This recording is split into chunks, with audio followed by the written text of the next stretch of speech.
খেলা এখনও বাকি আছে, অনেক ধরনের খেলা যেগুলো আমরা কল্পনাও আনতে পারছি না। এবং এই যে পদত্যাগপত্র জমা দেওয়া কিংবা সম্পদের হিসাব দেওয়া, এগুলো যে স্রেফ নাটকের অংশ হিসেবে এগুলো হচ্ছে, এগুলো বোঝার কারো বাকি থাকে না। এবং তফসিল ঘোষণা হচ্ছে, আমি নিজেও এখনও পর্যন্ত সন্দেহের মধ্যে আছি যে নির্বাচন আদৌ হবে কিনা। তফসিল ঘোষণা মানেই তো আর নির্বাচন নয়।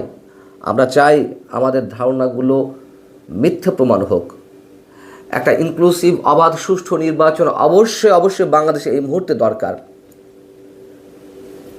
কিন্তু সেই নির্বাচন কোন প্রক্রিয়া হবে, কতটা সুষ্ঠু হবে, কতটা মেকানিজমের মধ্যে চলবে, এবং ডক্টর ইউনূস সরকারের প্রতি মানুষের সন্দেহ তো প্রকট হচ্ছে।